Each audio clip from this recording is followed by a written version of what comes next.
Welcome to Alak Review, mga kaunggoy. The show where we drink, taste, and review and test alak, mga kaunggoy. Hindi po ito yung re-review natin. Pero, like, monster. Pero hindi yan yung i-review natin yan. Ang i-review natin, mga... Inunahan na niya ako.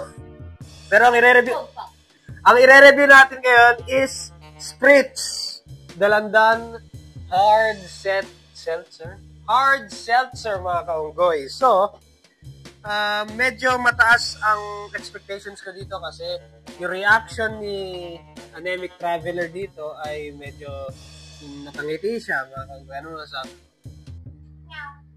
Ayan. So, alak review. Wala katang walang nag-suggest, pero inumin pa rin natin kasi nakita ko lang to sa grocery. Hindi naman po kasi it's green. Yeah. Rinig ka kaya sa mic.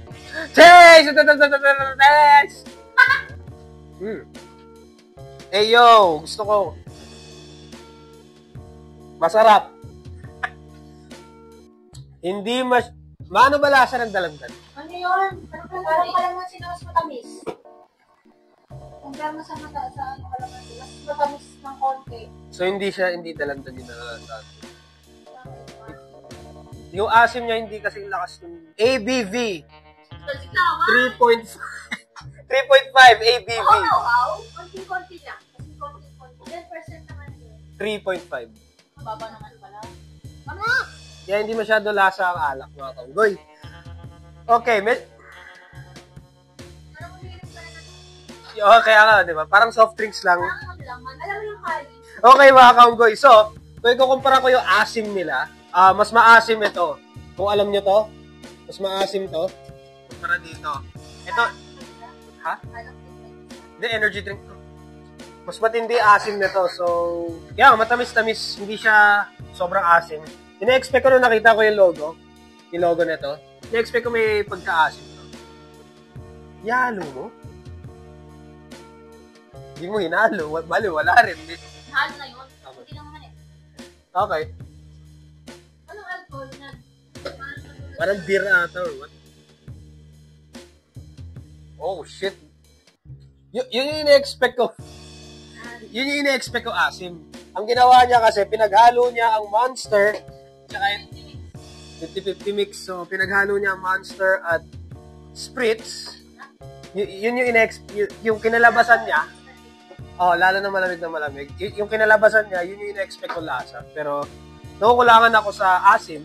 Although, masarap siya. Kaya mo siyang tunggain. Kung gugustuhin niyo. Masarap na pang parang masarap lang. Alam mo na yung naalala ko sila na Christmas sa kanila. Oo. New Year, Christmas. Kanino ko i-recommend to? Pwede na to sa mga family reunion, family party, family shit tuwing Pasko, or magkakapit-bahay kayo sa isang barangay, tapos gusto yung alam niyo yun, hindi ito magugustuhan ng mga Manginginom. Yung mga manginginom na malalaki dyan, tapos yung mga, nakikita mo sa kanto na case ng Red Horse, gano'n, hindi nila magugustuhan to. Magugustuhan to ng mga youngsters, o kaya yung mga tito-tita na medyo hindi umiinom, no? Magugustuhan nila to.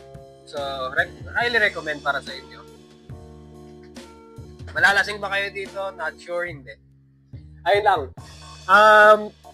Ayun lang. That's it for today's episode of Alak Review. Spritz Dalandan. Masarap po siya. Yun nga lang. In-expect ko yung asin. Pero, ayun lang naman, mga kaunggoy. That's the bottom line because Manong Jara said so. Wala akong sasabihin. Wala daw siya sasabihin. #SorryLiver. #drink responsibly and shut peace. Cheers, marapakan. Ito yun.